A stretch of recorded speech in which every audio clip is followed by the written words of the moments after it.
So I've got my watercolor paper trimmed down to the size of this frame that I had that I want to put something in. So I took this 9x12 and I just cut it to the size of that frame.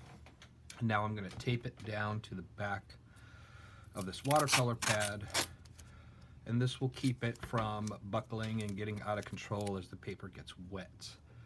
I try to put about 1/4 to 1/2 inch margin with my tape.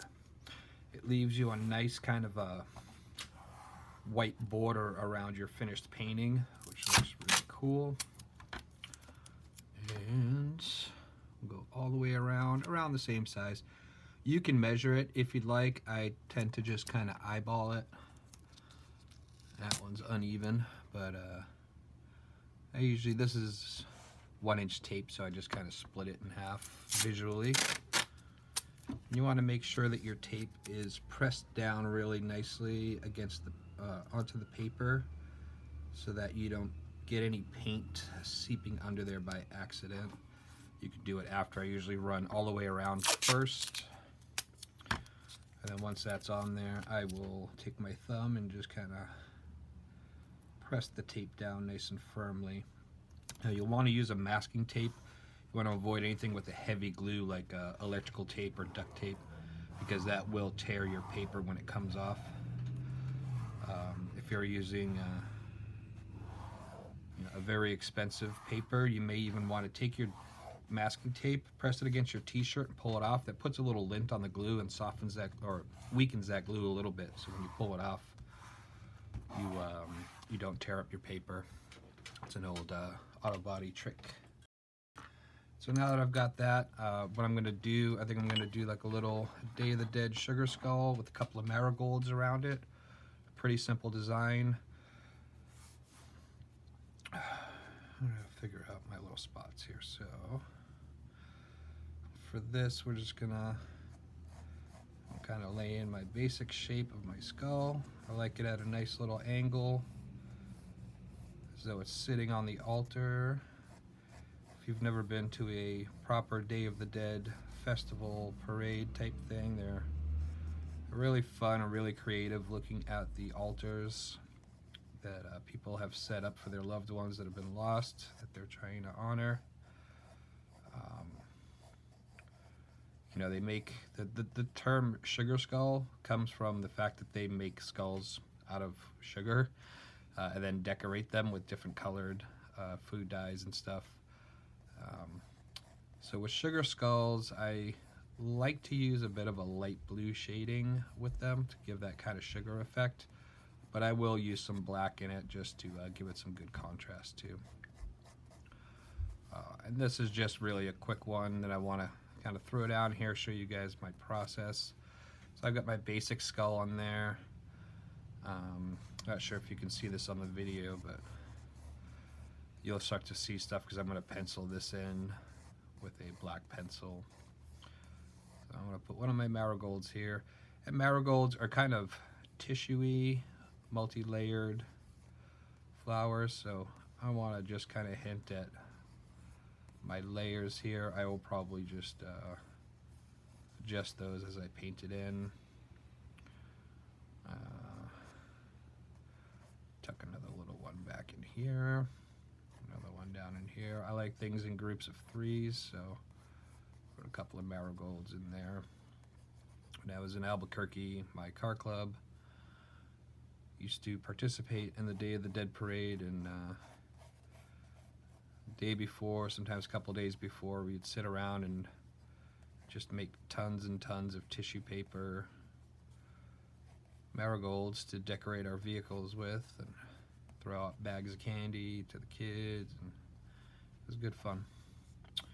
Alright, so I'm going to keep this pretty simple. I'm not really going to do much here other than some background shading. So I got my basic drawing there.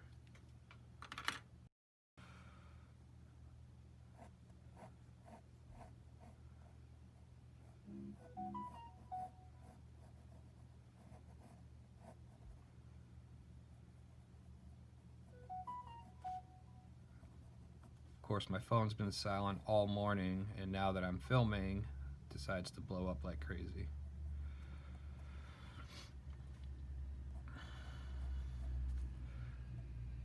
So here's a good example of understanding your shapes and building your design off of shapes. You know, as I'm building this kind of nose section here, I'm imagining it kind of traveling back to the skull. So there's a bit of a plane on the top here, and you want to just keep that in mind as you're kind of sketching it out. Later on, as we shade it, we'll give it some more dimension.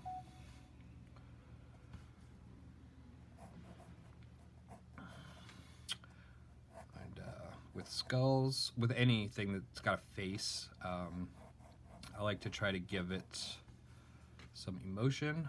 Now, that's too much emotion. Where's my eraser? There we go. You know, a lot of expression comes from the eyes. So, you know, I manipulate, especially when I'm doing a drawing like this. It's not a realism piece. I can get some expression out of a skull, which is a very static type thing. You know, the bones don't move like flesh does. So I'll just try to add a little bit of, and it still looks angry. I'm gonna fix that. Give it a little bit of emotion, and makes for a fun piece to look at. And with sugar skulls, obviously when they make them out of sugar, you know, they're not going to get highly detailed. So usually with the teeth, rather than drawing in all the teeth like that, I'll usually do almost like they're painted on.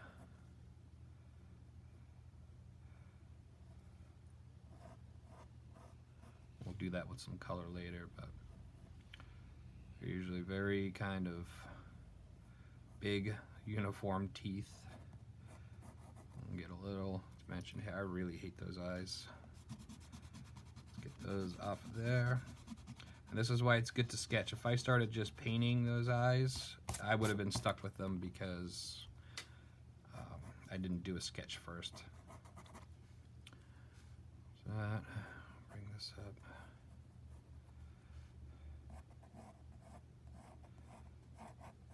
There we go. That's what I want. Big kind of happy surprise eyes.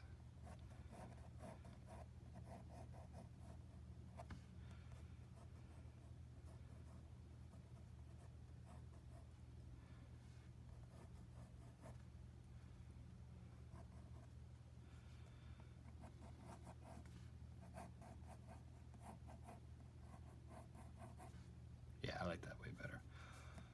And you know what? I'm going to actually give this guy a jaw. I'm going to open his mouth up, or her mouth, whatever. As you can see me going through this, kind of making changes, this is why I stress sketching lightly, because as your piece starts to come together, that's when you'll notice things that might be a little flawed and that need adjustment. So if you're drawing too hard, it's going to be really tough to erase that stuff without leaving a permanent mark on your paper. So yeah, we'll bring that jawline right down here. We'll make this guy nice and cartoony. Boom. I might move that flower. Let's get our main marigold kind of sketched in here. Really just kind of crinkly, wrinkly edges. Just that kind of tissue-y type look.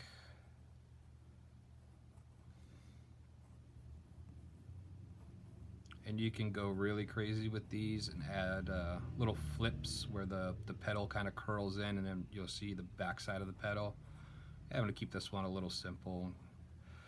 That way this video isn't forever long.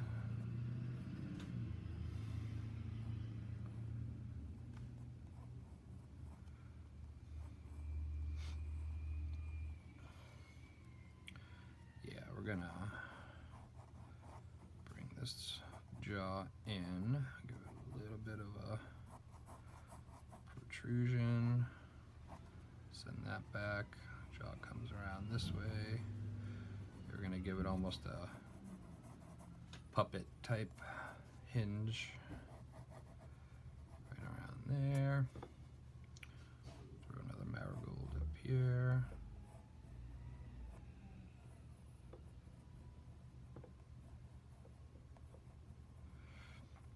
With flowers, what I like to do for most flowers anyway, depends on their shape, is as I'm drawing in these petals, I like to almost kind of spiral them and always kind of go in the same direction. You know, there's that idea of the golden ratio or golden spiral appearing in nature, and so I try to at least hint at that with my flowers. It might not be extremely obvious, but to me, in my mind, it's more obvious if you were to not do it. Then there would just something be off a little bit about that flower. So you got 1, 2, 3 flowers. Yeah, I think I'll just leave it at that. We'll keep it pretty simple.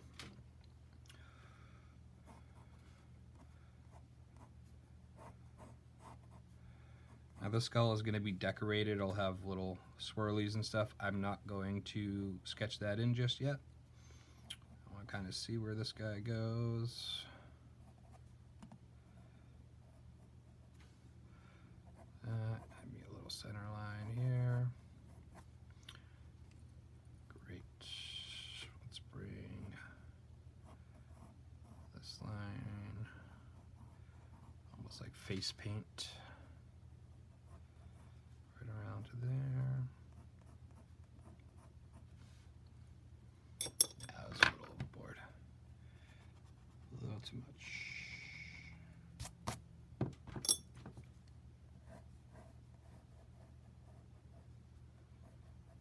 We'll just have it peek out right there a little.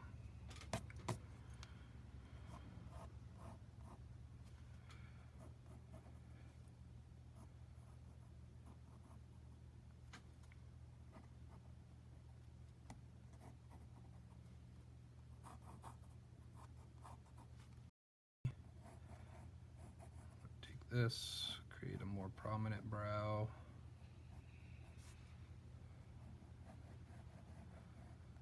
Not a whole lot bigger, but just enough.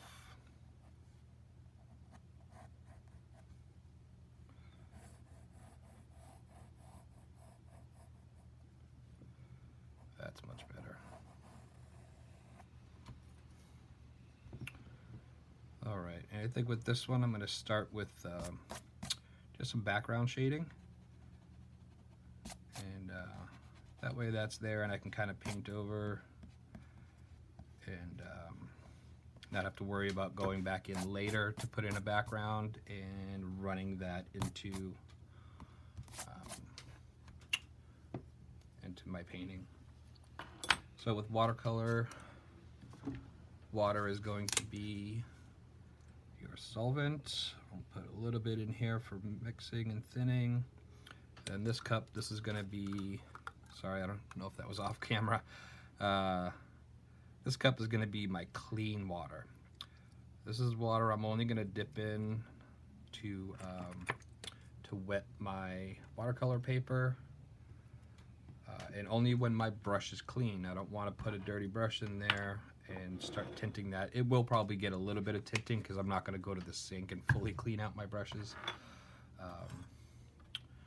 But we'll clean them off with a rag before I put it back in there. Alright, and for this I'm going to use, I think, this filbert here. It's a pretty big one. I'm going to use that for my big washes. This brush here, get this cleaned off. This is just a round brush, maybe like a number 4 or something like that. And then I'm going to have this one here, which is kind of a liner brush. It should be all I need, but I've got extra stuff here in case I do need some more. Now, these marigolds I'm going to do in kind of an orange and a yellow. As I said earlier, I'm going to use probably a bit of blue shading in the skull with some black. The decorations, I usually keep in primaries. So I'll probably do like a red, yellow, a dark blue, or like a turquoise. And then a lot of that's going to be white, which will be the white of the paper. So we got a lot of primary stuff going on here. For my background, I think I'm going to use a secondary color, which I'll probably use like a green to get that.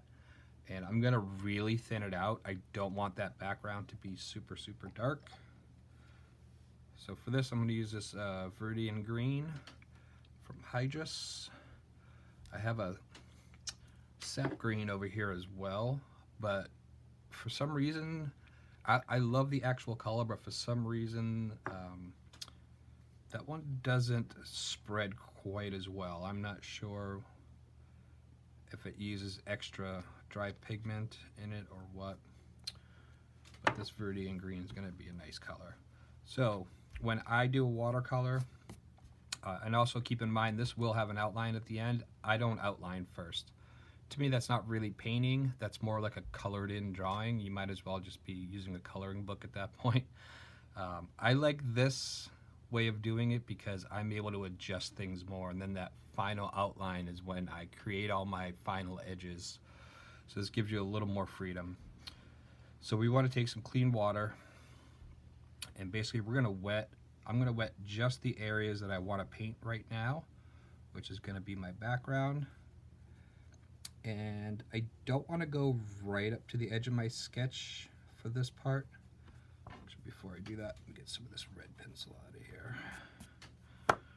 What this is going to do, this is almost like a flux, if you're familiar with soldering at all.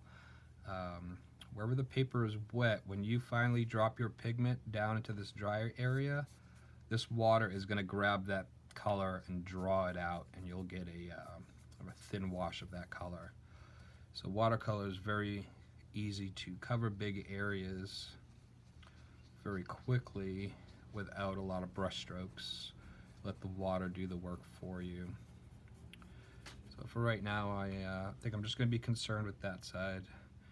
It's kind of warm in here, so this is going to dry pretty quickly. I want to get a little extra water. You don't want to really soak it. And so now, actually, I'm going to grab my round. I'm going to dip into some water first. My watercolors are already liquid, but this is just to thin it out a bit. As I said, I don't want a super saturated color in this background.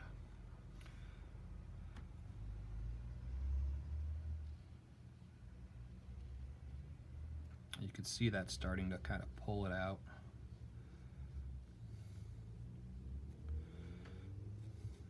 If I was using a straight green pigment on this,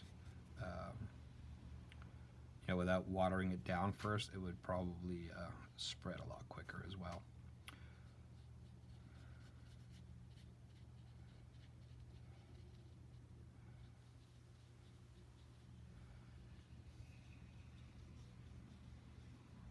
And at this stage of the painting, you're not really concerned with absolute perfection right now. Everything is still wet, so you can add more color. You can even take away with your mop brush. I'll show you that in a second. Hopefully I can show you that. Now when people think watercolor, at least in the world I live in with the tattoos, a lot of times it's a very splashy, abstract kind of watercolor, which is a great look and fun to do. I'm not really going to do much of that here, but for that you'll want to mess around with maybe a straw, something that you can kind of blow on it and create those little spatters. Toothbrushes are nice, so you can dip in and then just kind of run your thumb across the bristles and it'll spray and splatter everywhere. I think I'm pretty okay with that. I'm going to put just a little bit of straight pigment in here. Create a little bit of contrast. I know that this is going to be a highlight area, so I want a little bit of this darker green in here to create an edge. That's another reason I outline last, is sometimes some things just don't need an outline, and you'll get a much better look with less of an outline. I'm just going to dark, we'll put a little bit down in here.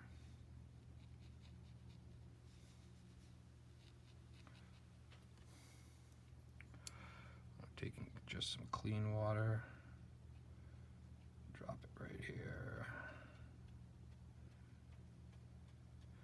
I don't know if you can tell the picture, but the paper is starting to buckle a little bit. If it does start to buckle a lot, move away. Go work on another area. Let that area settle down a little bit. If you keep overdoing it, you will damage the paper. Watercolor paper is intended to get wet, but it does have its limits. So give it a chance to relax a little bit before you beat it up too much. So I'm just moving around this edge a little bit, doing a little more water, some of my green.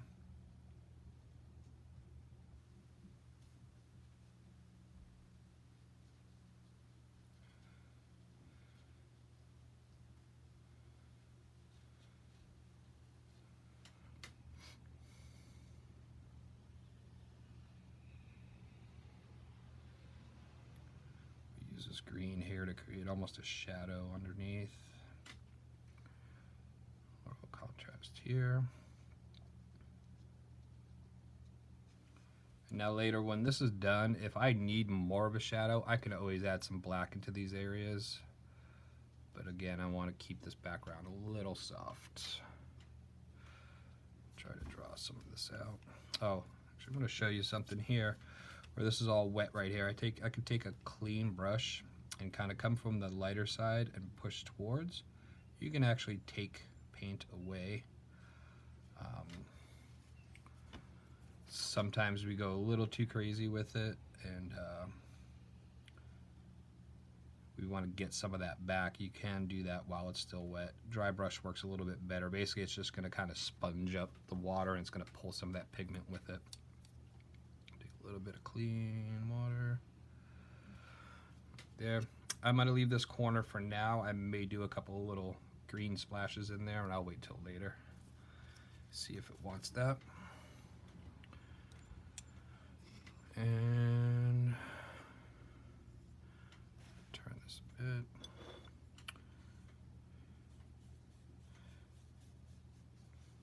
And you can see here why I reserve this big mop brush just for my clean water when I'm doing my background, because that way I can do this without a lot of spreading green up there, and then I got to deal with that if I want to leave an area like that.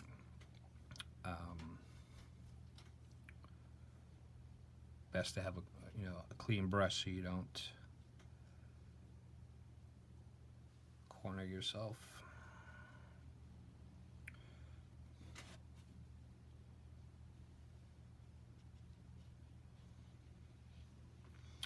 I think one of the great things about this watercolor style is just how free you can be with the brush. You don't have to be super precise, at least not at first. Again, depends on the type of art that you're trying to do.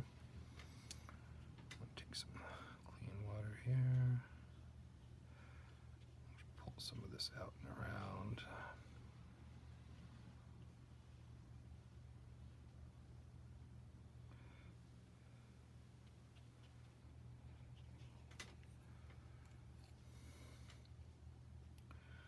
And then just some straight pigment, no water.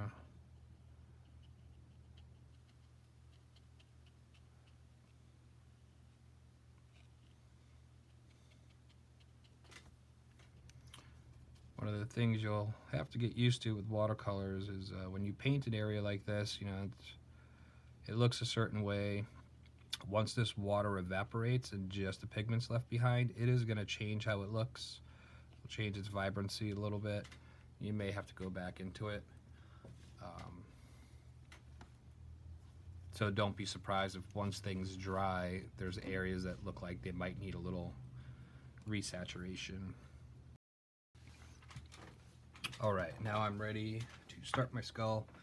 I don't really have a light blue. I'm going to take some of this phthalo blue for my blue shading in the skull.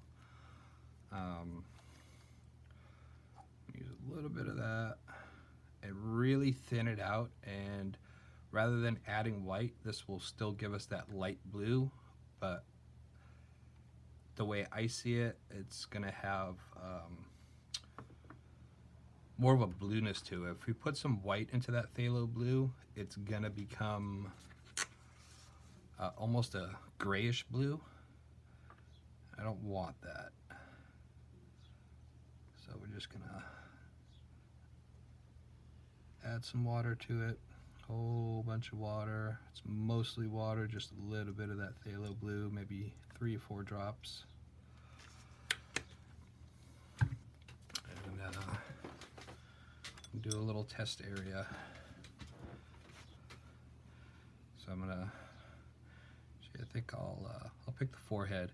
And for my light source, I think for the most part it'll be coming from this top area, highlighting this side of the skull, so we'll have our darker side this way. And so I'm going to focus on my forehead shape. It's kind of this, it's got a, you know, a bit of a curve to it, so it's pretty much a sphere type shape. Get some clear water. I'm going to leave that highlight area, so I'm going to leave about a 1/4 inch of that. I'm going to just start wetting this, and then when I get to about there, just bringing it back to the edge of the skull. Picked up a little bit of that green, that's okay. That's really just going to add to the flavor of it. So now I got this whole area wet. All I got to do is really touch a little bit of this blue that we've thinned out. I'm going to try to clean that brush off a little bit. Get some of the green out. I think it was still pretty loaded up with green. Alright, I'm going to grab some of this blue. Just a little test area here, see what happens. Oh yeah, we have that nice light blue, but without it having that opaqueness that you would get with adding white. You know, you can let the white of your paper work for you if you thin out your primary color a bit and let that transparency create that white for you. Watercolor is a fun medium to really play around with and mess around with color theory and stuff, because it's relatively inexpensive. It dries really quickly, so you can really kind of do a lot of trial and error without, you know, blowing a whole expensive canvas, a bunch of oil or acrylic paints. Alright, so I like that, so I'm going to continue on. I'll just kind of pick each area, figure out where my highlight's going to be, and now, even though this is our dark side here, there's a ledge right here where that cranium kind of stops, and you've got the side of the skull. So this is actually going to be my darker area. I'm going to leave a little space there, and I am actually going to bring my water all the way to this edge, but it's going to get lighter going that way. Now I'm pretty confident with this blue, so I'm just going to grab a bunch, and it's okay that it's running up there. We can brush that back down. I'll just get this started here, and we'll take our mop. Just kind of lightly pull that back down.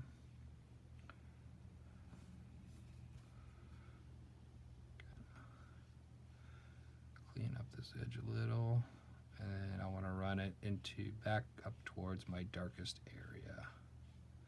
I'm going to be adding a little bit of black to this too, so I'll be refining that edge a little bit with some black. So it's okay that this blue went up in there, remembering that my light source is there. This is getting darker anyway. This is really, really dark at this edge, and it's going to go lighter that way. So nothing to worry about there. Great, we got that going, and I'm going to move way over here so we don't run into any more of that bleeding out. I'm going to pick an eye socket. Always remember, this is one of my biggest pet peeves. Skull eye sockets are not holes, they are sockets, they're cups basically. So don't just make them black. I mean, you can. It's your own personal style, but you know, shading them as more of a cup, it's, to me, just more interesting to look at anyway. It's usually one of my tells when I see a drawing of a skull and the eyes and the nose socket are completely black as though they're cutouts. Usually means that person's never used a real skull for a reference. There we go.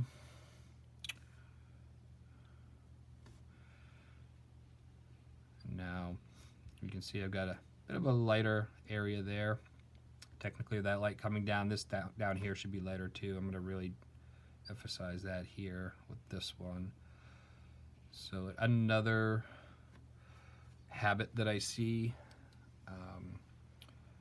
you know, people will tend to shade both eye sockets exactly the same, but they're gonna behave differently because they're on different sides of the skull, and the skull isn't flat, a skull is slightly curved. You've got the bridge of the nose in the middle.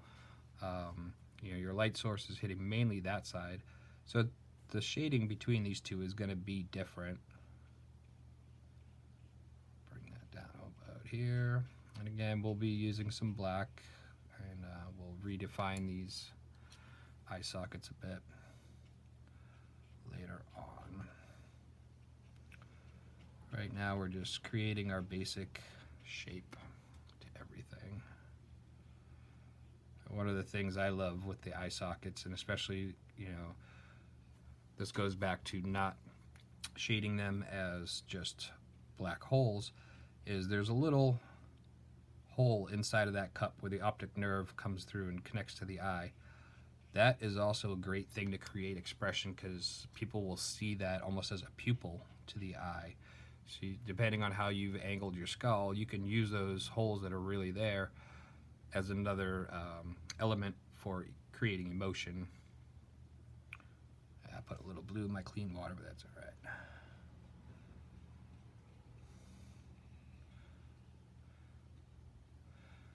Now inside the nose here, you know, there's a side to that nose, and if our light's coming from here, that's going to block light. So this edge is actually going to be our darker edge, where most people would say, well, this is the deepest part, that has to be darker. Remembering your light source, you know, creating a dark edge here is going to be more correct, I think.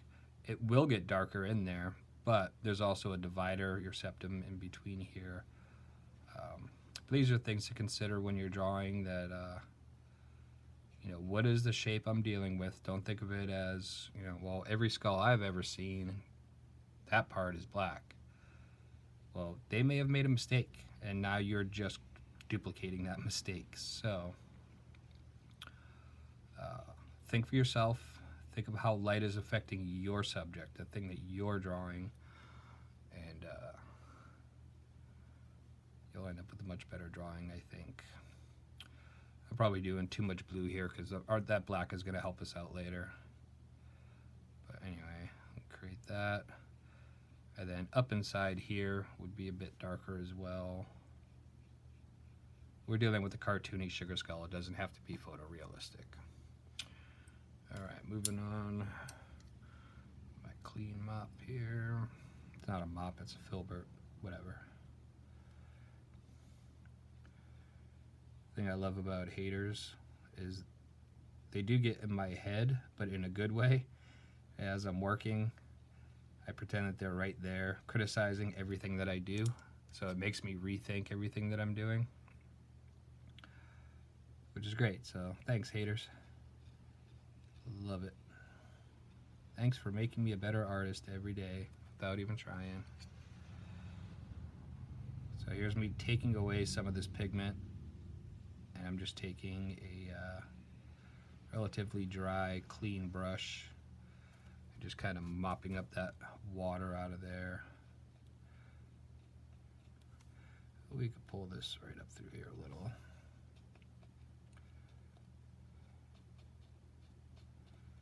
Now the cheekbone, it's another part of a skull that you want to consider its shape. it does have an edge right here. There's a top plane, a front plane, a little bit of a bottom plane. So, yeah, you might want to accent that a little bit. We'll get that with a little bit of that black later. Gray, black and gray, whatever. Another good thing, where I just said black and gray, made me think of this.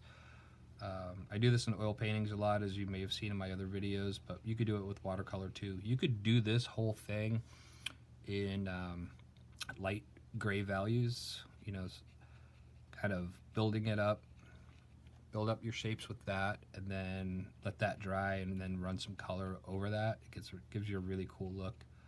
I think in my opening video on the watercolor screen, there's a skull with a rose that I did that with, and I loved how it came out. So it's another example of there is no one set way to do any kind of art.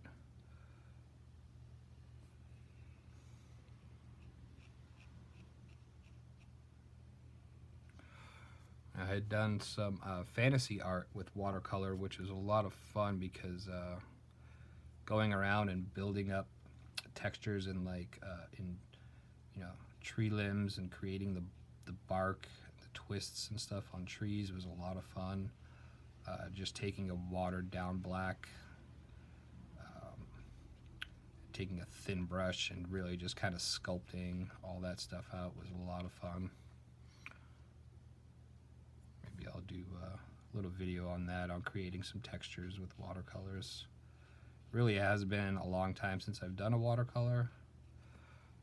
I'm going to say at least at minimum a year, maybe a little bit longer. I always forget how much fun they are.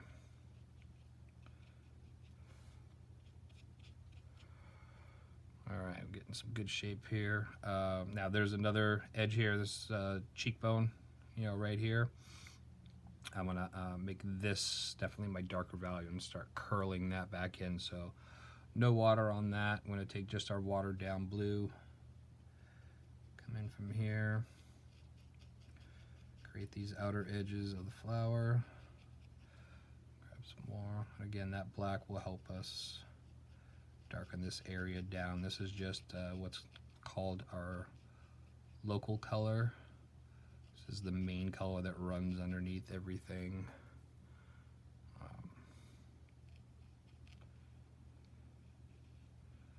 We could always go back later and do some more to that.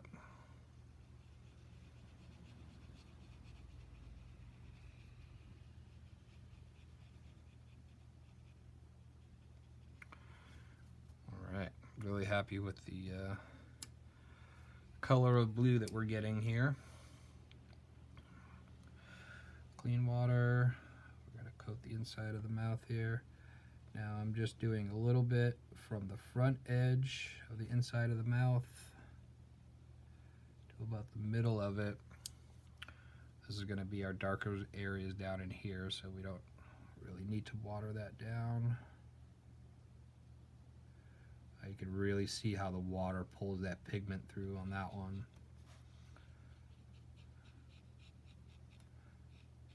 Now I use these liquid watercolors.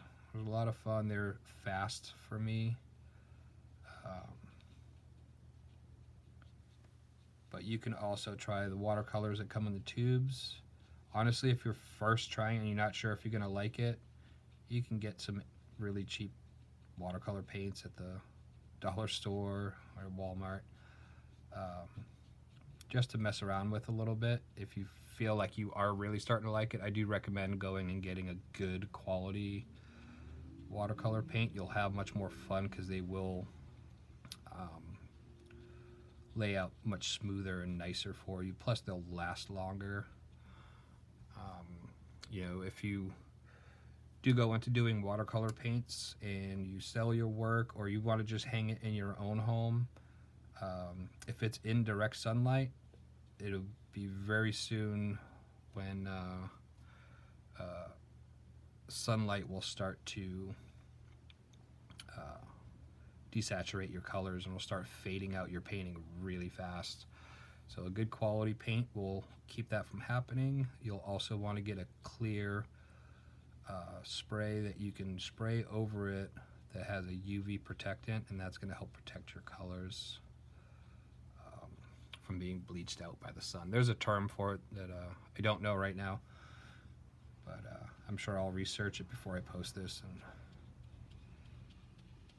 put it up there for you guys. But anyway,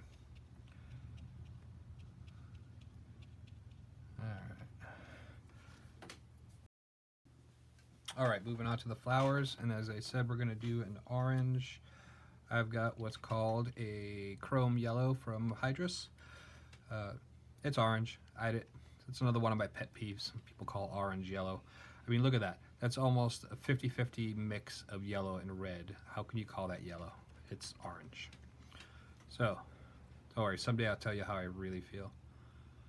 I'm going to grab some of that. And this is not going to get watered down. I want this to be very vibrant. So I'm going to pour some of that in there. And I'm going to use a bit of this gamboge. It's a yellow. It's kind of a golden yellow.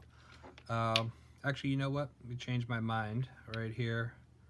I'm going to use this Hansa yellow medium. I like that. It's a much brighter, crisper yellow. I want this to really pop.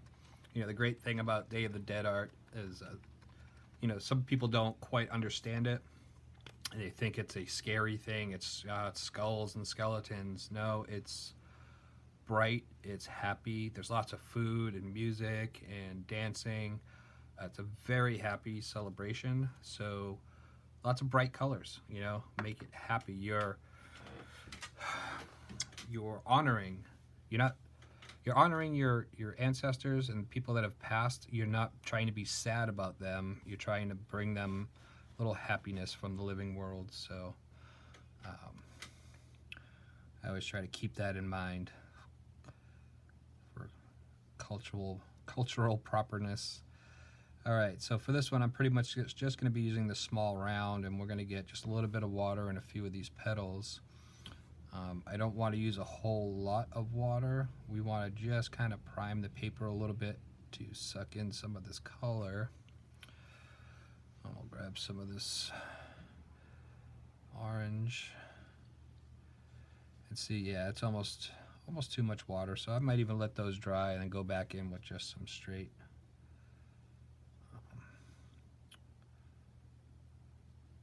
watercolor.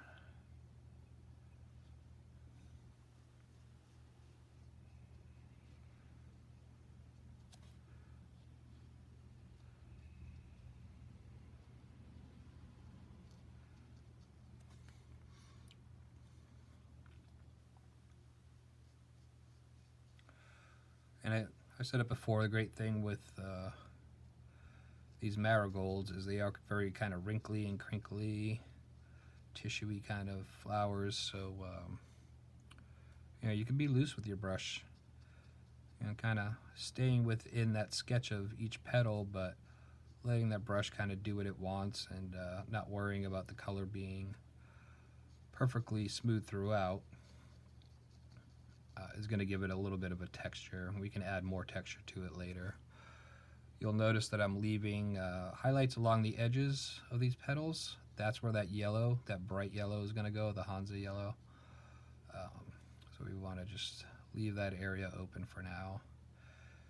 And hopefully you can see here how quickly you can actually move through one of these flowers. This is why I love watercolor. You can get a really cool color study done, say for a tattoo or just for a straight piece of art to put on your wall. You can get through these pretty quickly. A good friend of mine pretty much does these watercolors and acrylics on paper, smaller size, probably about a quarter of the size of the one I'm working on here, and he sells them all day, and he paints them all day, over and over and over. And because of their size and how quick they are, they sell pretty cheap. You know, and you usually get one of his pieces for 20 bucks, 10, 20 bucks, and that's probably why he sells so many of them. I'm going to leave that. I'm going to move down to these before I try adding my yellow in there, since that's still a little wet. I don't mind if that yellow pulls down into these petals, but I'm not sure how much it's going to pull. So I'll err on the side of caution and just let that dry a little bit.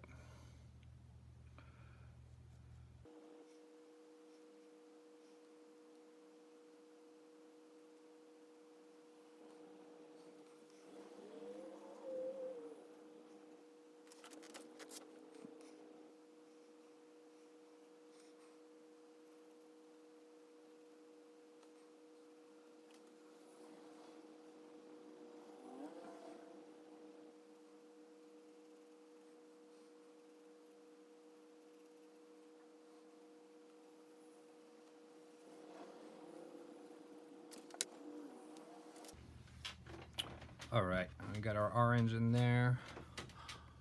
I'm going to start bringing in some of this yellow, and actually I think I'm going to use my liner for this just to get have a little more control over it.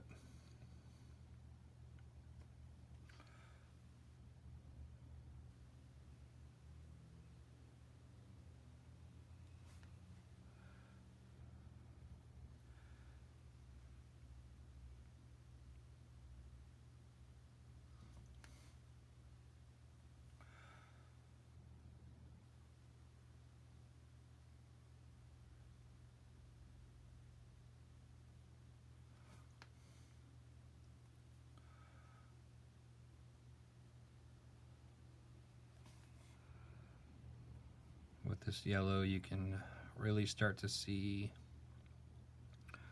the flower start to take shape as it's finishing off those edges. And you want to be somewhat careful with it, but it's okay if some of that yellow runs into your orange or anything like that. I just want to make sure you get all the white of your paper kind of covered with this, at least in my opinion, because we want these flowers to be nice and saturated and bright. What I will probably do at the end of this, when I go in to outline it, I'll probably use a red to outline these flowers and really kind of set them off.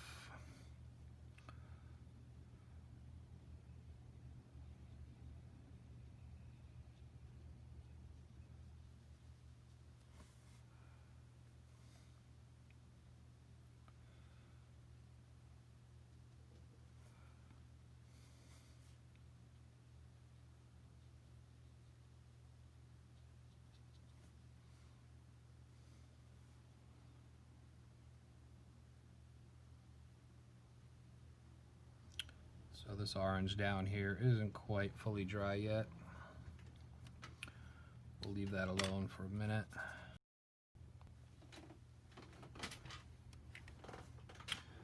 All right, while we're letting that orange dry, I'm going to start doing some of the black and gray shading in the skull.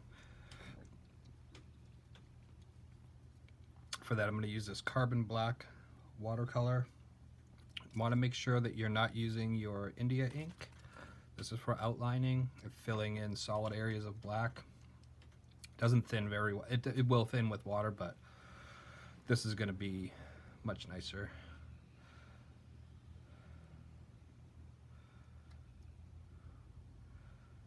Running low on my watercolors.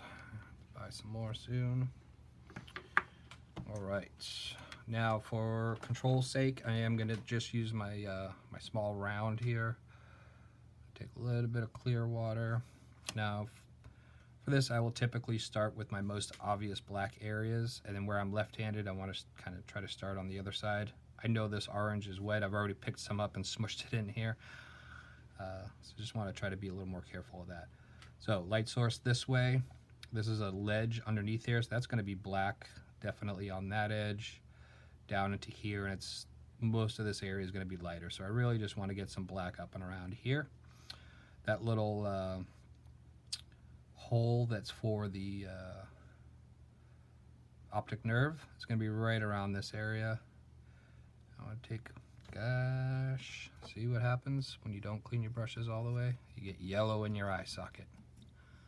That's all right. Clean that brush up. Try to soak some of that out of there. So, clear water. Some of that right around in there. I'm going to take that straight black.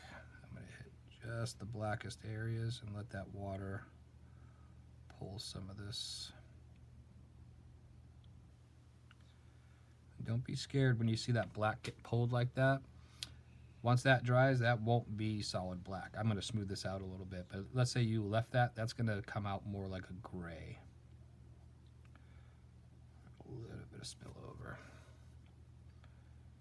Don't ever be afraid to just get your fingers in there too. I do that with oil paints too. I'll just take my finger and smooth something out or lift some paint off of there if there's too much. Don't get hung up on you got to use all top of the line stuff for everything. Sometimes you're just using your finger or old sock or something to get paint off of your canvas. Don't be so proud. I'll take my big mop and I'm going to try to push some of this gray back in a little. Nice.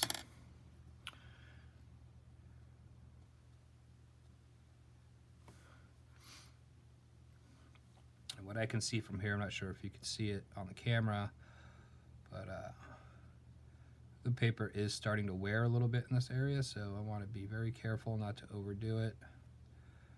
Get my little optic nerve guy going right there.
Now I'm just grabbing some of this watered down blue just to soften a little bit of this black and gray shading a bit. One thing I always remind myself when I'm working on this stuff, because it can start to look a little choppy and things like that and rough around the edges. I have to always remind myself that there's going to be an outline coming at the end of this. So this is really just building up our our shape and our colors and textures and stuff. And that final outline on this is going to really clean it up. And that's for this particular type of art. Some watercolors you don't want to use any lines at all. But for this particular demonstration, knowing that there's going to be some lines helps me get through this whole thing.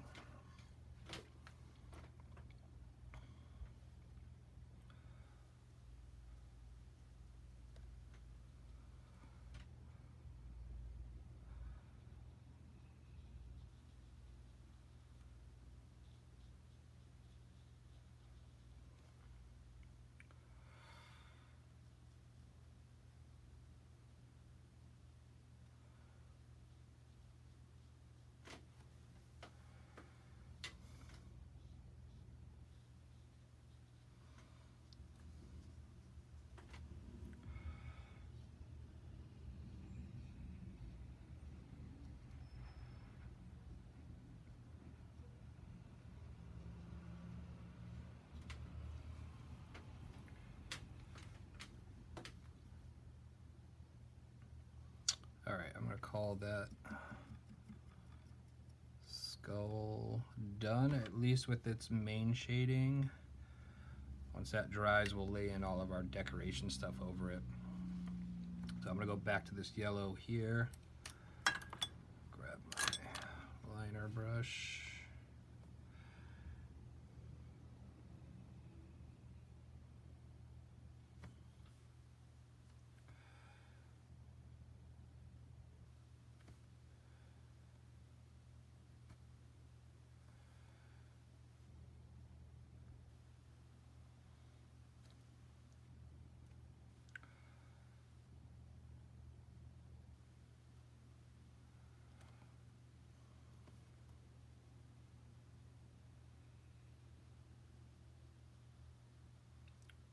If you wanted to get some of these really opaque and bright, you can use they have like a liquid acrylic out on the market that works really well. Colored inks, things like that. You don't have to, your paintings don't have to stay within one particular medium. I mix stuff all the time. If you've watched any of my videos, you know for sure I mix acrylics and oils. Well, you don't mix them, but they're on the same painting. Same with watercolor. There are times, I haven't done these in a while, but I would do an entire watercolor painting, let it dry, and then I would take some charcoal and I would go in and add a bunch of texture with charcoal and then spray over that with a fixative. And I really like that look because you can get much more detailed texture and stuff with charcoal, I find anyway, than I could with watercolors.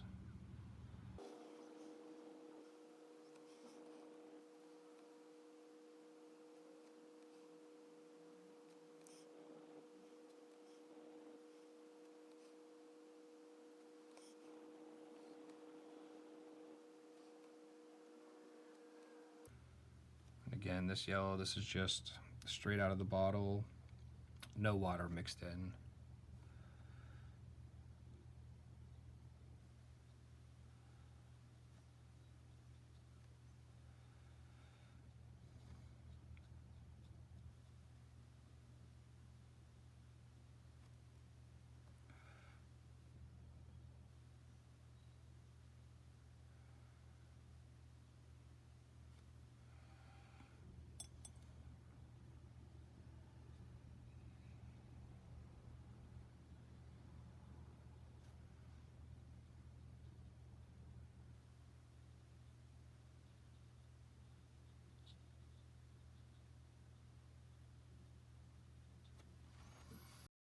Alright, now that I'm ready to do some of my details and stuff, before I do, I want to test some colors out. So I've got this piece that I trimmed off of here. I got another one too. This is a great thing to use. I'm never going to make a painting on that, so it's a great thing to use to test some colors on, and I can kind of hold it right up against there. So I know I want to use some red, yellow, and blue in the skull. So before I just throw it on my canvas, I'm going to try a little bit on this paper and see what it does. This is an alizarin crimson that I want to use for the flowers, I think. And yeah, that's a nice rich red that I'm going to use right on there to create the edges of those flower petals. Excellent. Alright, so I'll take some of that. Oop. Don't be afraid to make a mess. I don't know if that even got on camera, but I just spilled a bunch of paint all over my desk. Let's put that on. Handy dandy rag. Now I have a red desk. Lovely. For that. For the blue, so I didn't have any red in a ink or in a liquid acrylic. So that's my red. I didn't have any, oh, I do have blue though. So I've got this, what is this? Brownie blue. It's a nice, almost like a true blue. Let's see what this looks like on here.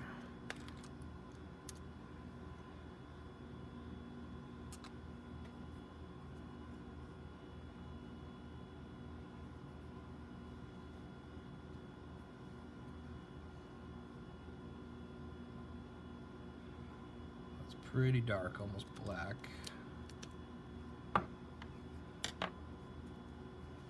Try this Prussian blue. This one's got almost a indigo kind of vibe to it.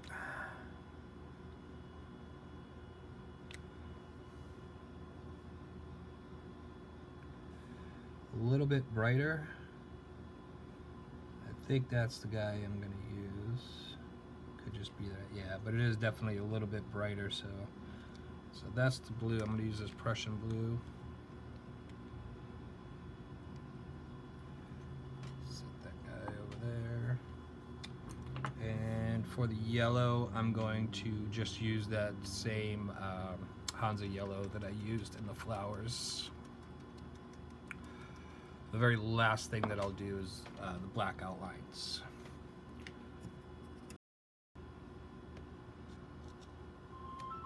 There goes my phone again. It's probably scam likely. You know what? I'm gonna let it ring right through.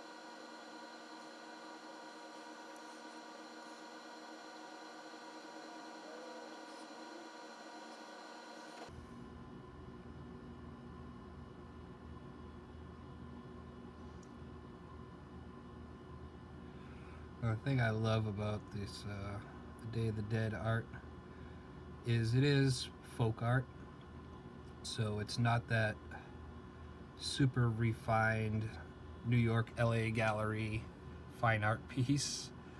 So if your brush strokes are a little rough, it's actually okay. It kind of fits in with the whole theme of it. You know, a lot of the times, all the time actually, in these Day of the Dead events, the art is made by family, and that they're not necessarily artists, so they're making the best representation they possibly can.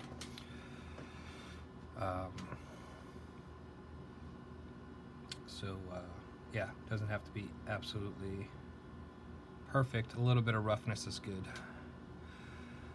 So now typically I'll do some sort of a flower shape at the top of the head, a couple of little swirly things here and there. I'm actually going to use this a little bit just to accent some of our facial features. I'll move up to this brow right here. I'll give this just a little flip.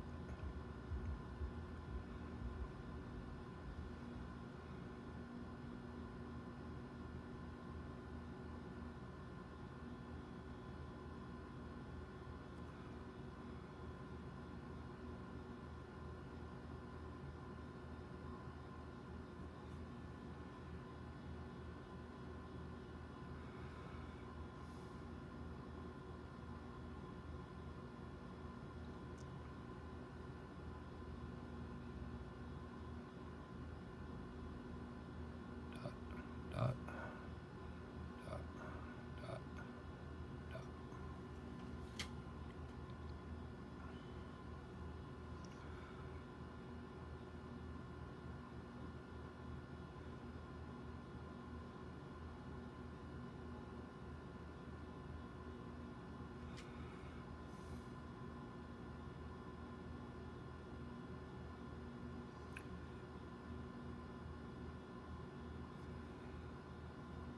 You know, and if your intent is to draw a sugar skull, you know, imagine that you were painting on an actual skull made out of sugar with all that roughness and texture to it. You know, your brush strokes aren't going to be exactly smooth and perfect, so it's a bit of realism without being realistic. That. And typically you want a symmetry, so if you do something on one side, you should repeat on the other side. The tricky part is when your object is in perspective. So really you want to use your imagination and practice, as I said in other videos, drawing through things, and learning to deal with things that are in perspective.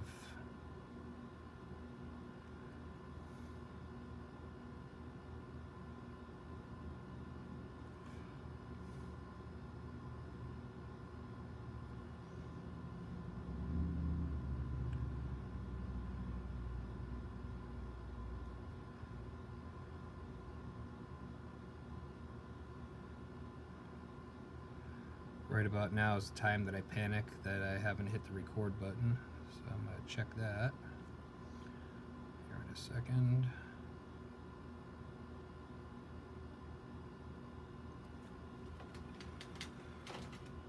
Ah, right, I did hit it. Alright, we're going to leave that for now. We could always add more blue later if we need it. Actually, you know what? Sorry. One more thing. I'm going to sketch in a little flower. I usually, for the top flower, I try to keep it as something kind of simple. Usually like a cherry blossom, 5 petals that, you know, they're pretty easy to draw. You could do like a daisy type flower. So I'm going to do that. We'll do some kind of rounded petals here. I'll find approximately where the center of the skull would be up here, and I want to hint at the center of the flower, and I'll just use some dots to kind of create that little center part. I'll pull that first petal, add it down this way. Whoops. There is no whoops in art. There's just, oh, I'm painting something different now. I wanted that to be a little bit rounder, but that's alright. It's folk art, right?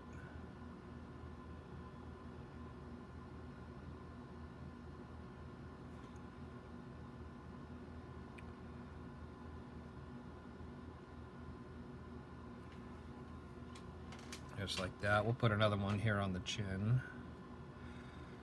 This one we'll try to do proper.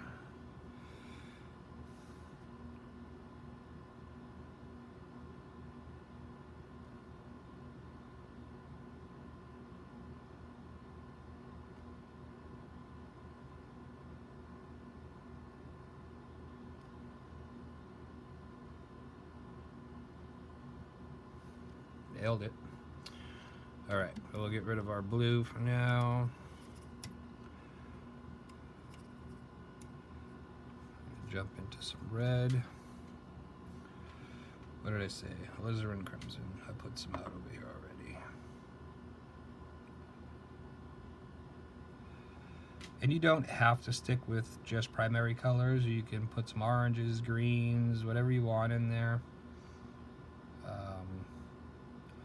You know, one thing I try to avoid is what I call using every crayon in the box, because it looks like a kid just tried to use every crayon in the box. So your colors should have a reason for being there, and you don't have to use every color that you have available to you. That does tend to border on amateurish.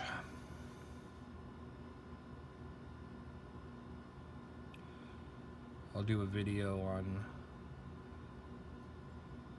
color theory, and also you know, having a limited color palette and why that looks much better than using a broad range of colors. Sometimes you can't avoid it. You know, if you're painting a scene that takes place outside, and you know, you're already using a bunch of colors, and suddenly you're like, oh, well, the sky needs to be blue because skies are blue. You know, there's a limit there, but your sky doesn't have to be blue. You might want to just change your time of day to, you know, a sunset. Now you can run some warm colors in there, or even purples and stuff. So a lot of times there's another way around it.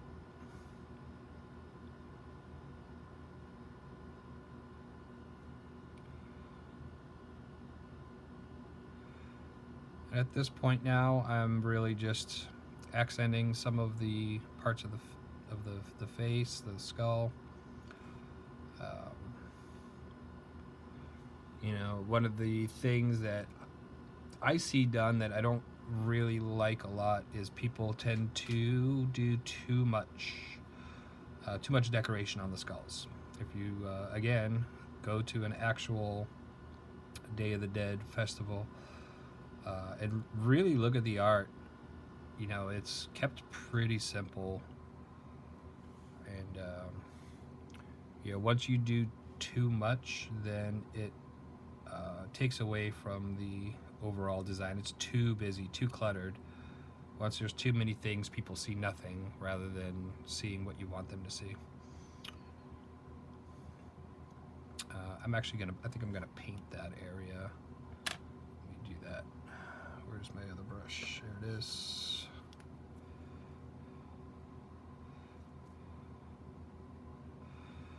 Drop a little water in here. Try to not pick up any of that blue. That's ink anyway. It should be dried. A little bit of that in there. We'll take some of this red.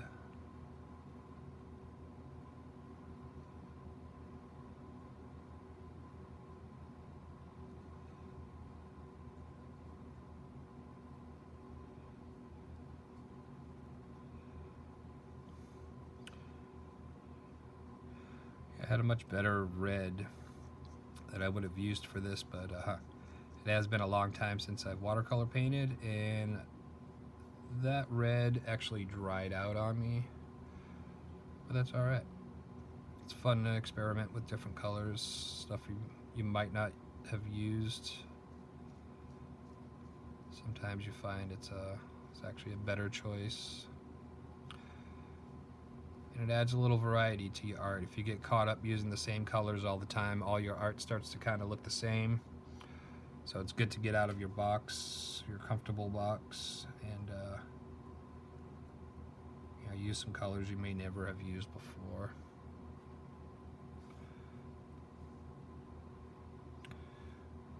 It's kind of a fine line though, because you know, you want to create a style, you want to create images that are going to be recognizable, things that people are going to be, yeah, I forget what they say, that the average time someone actually sees a picture on Instagram or actually looks at it is like 2 seconds or 3 seconds. It might even be less than that. I'm being generous maybe, but so a lot of artists will stay within a certain color range, or actually I want to paint a little bit of this up here too.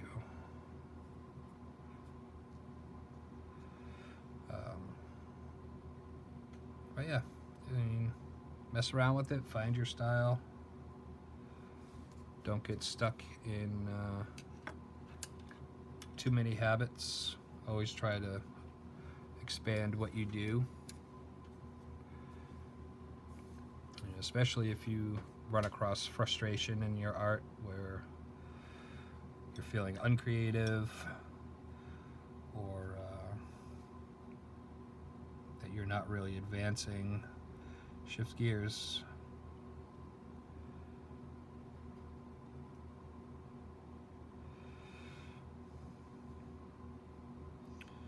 So again, right here, kind of keeping in mind that this is something that's done on a block of sugar, and you know, they're just dropping food coloring, or maybe using one of those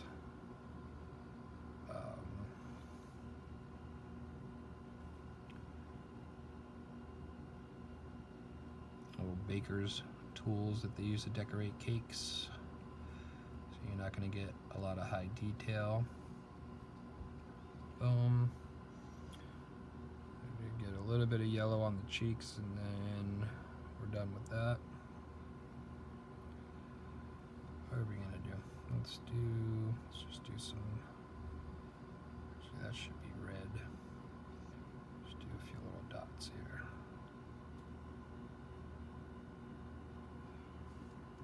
Boom, boom. Get rid of that guy. Alright, I'll take some red and start getting these flowers dialed in.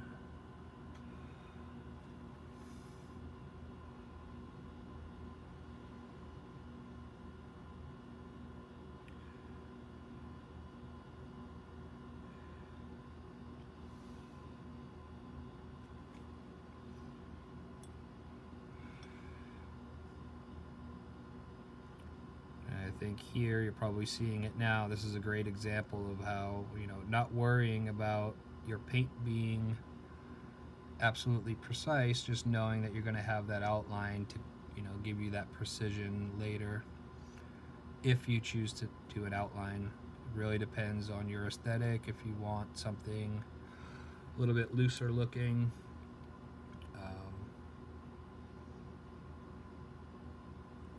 you know, you won't be using an outline.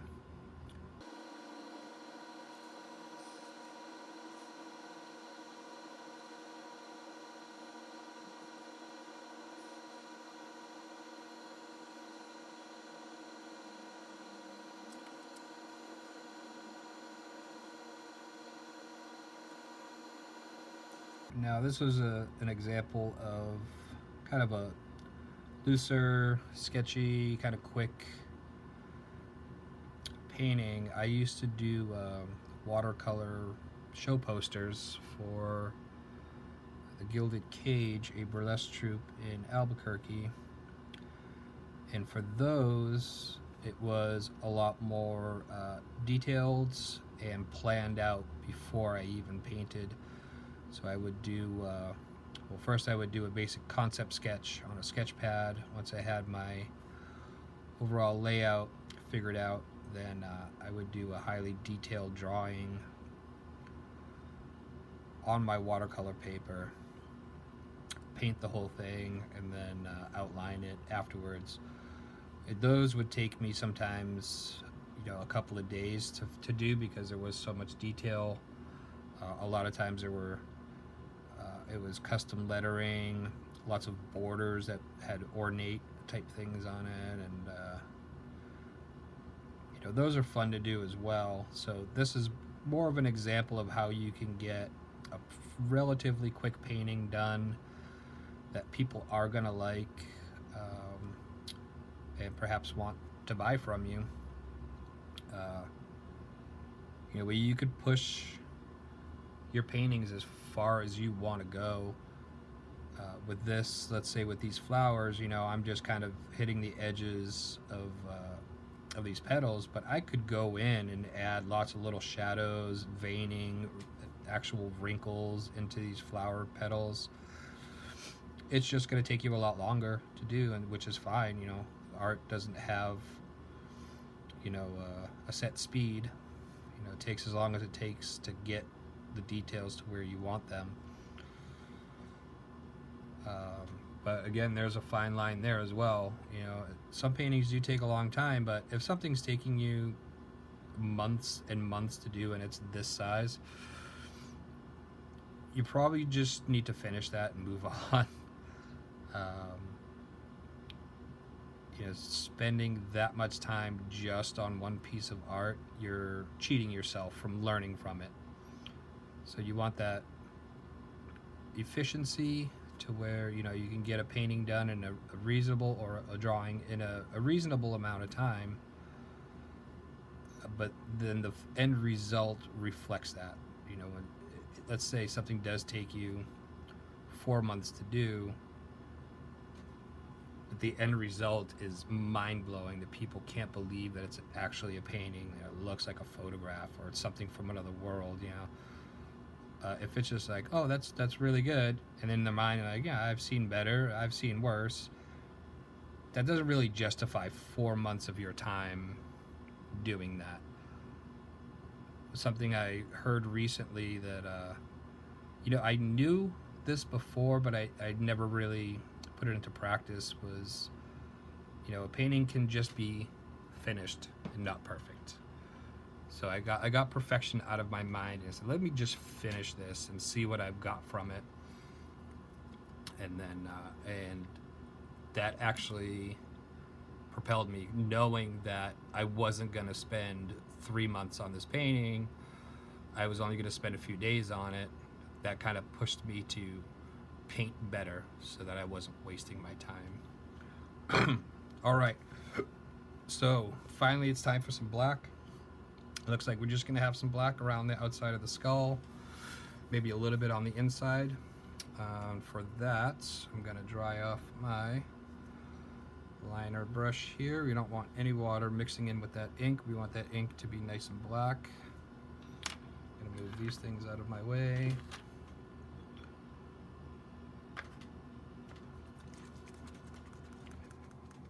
Paranoid that record isn't on. Let me check that again. Yep, we're good. All right.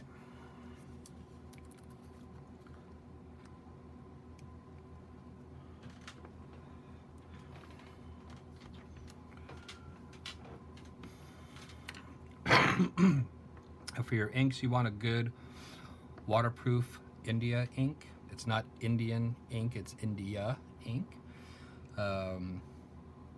You want to make sure that your painting is dry. This one's probably a little damp in some areas, but you know, this will bleed out into your painting if it's not somewhat dry.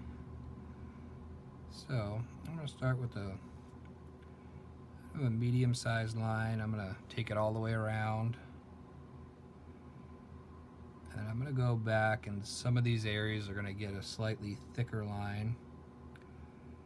Varying the weight of your line adds extra dimension to your designs when you're dealing with something illustrative or cartoony, as some people like to call it.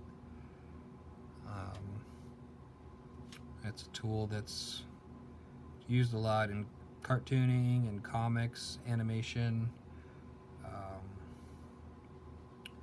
It's something that I see neglected a lot in art, that just that little extra bit of attention to the line weight really could have sent a piece of art into a better or new level. I got a little out of control up here, but we'll try to rein that back in.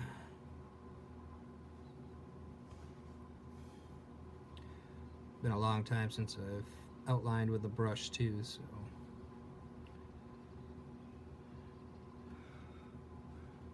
you see a few screw ups. That's just me out of practice.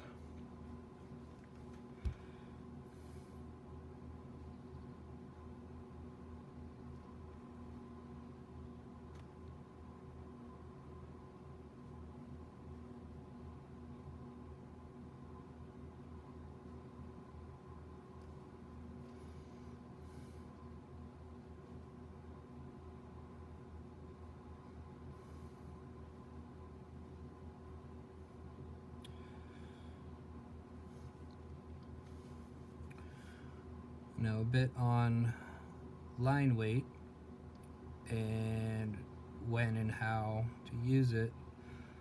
The way I do it is anything that's kind of further away from our light source typically is going to get a thicker line. You can think of it almost as a shadow.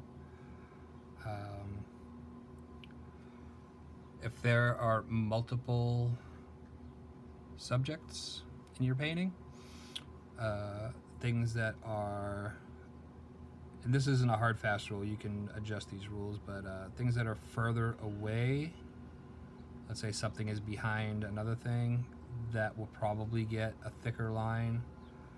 But it also depends on your atmosphere. You know, it might actually get a thinner line if it's a little bit blurrier, if it's that far in the distance, or no line. You know, this is why I like to use quill pens, which I'm not using now, but I've talked about them in other videos. With just a slight variation in your hand pressure, you can have that line go from thick to thin, which you can do with the brush too. It's just a lot crisper when you use the quill pen.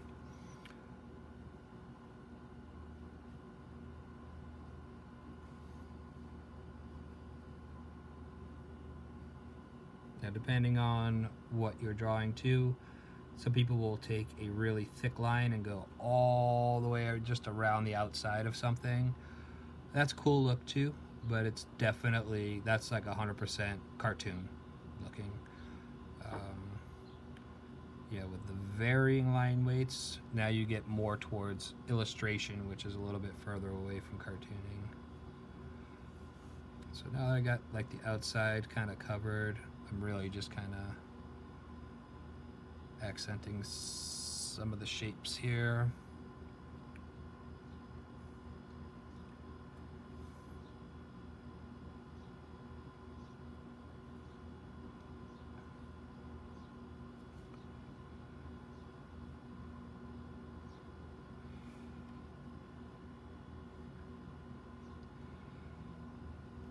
And when I do these sugar skulls, one thing I avoid is doing lots of, you know, cracks and missing teeth and things like that. That starts heading more towards a horror metal type thing where, you know, trying to keep this a little more fun looking, a little more lighthearted.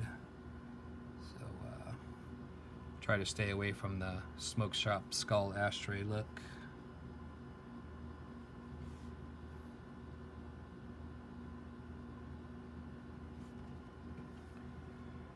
And I'm pretty pleased with that.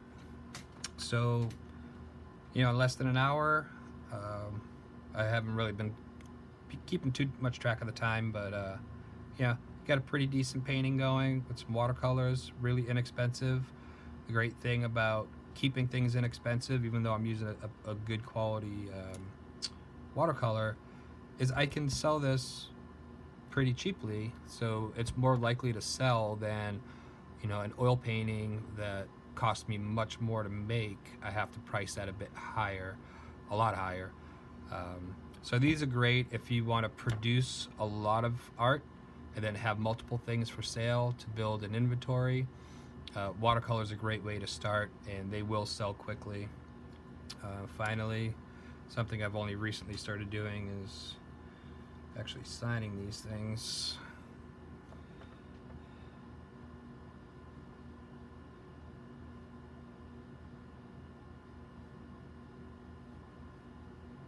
Oh.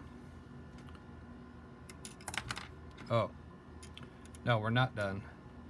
This is the best part.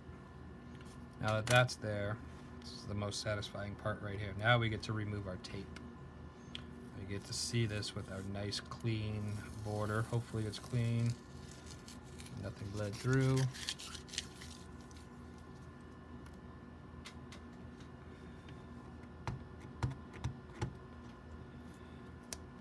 You want to be careful when you peel this tape off. I try to kind of peel it at an angle like this. Seems to damage the paper less.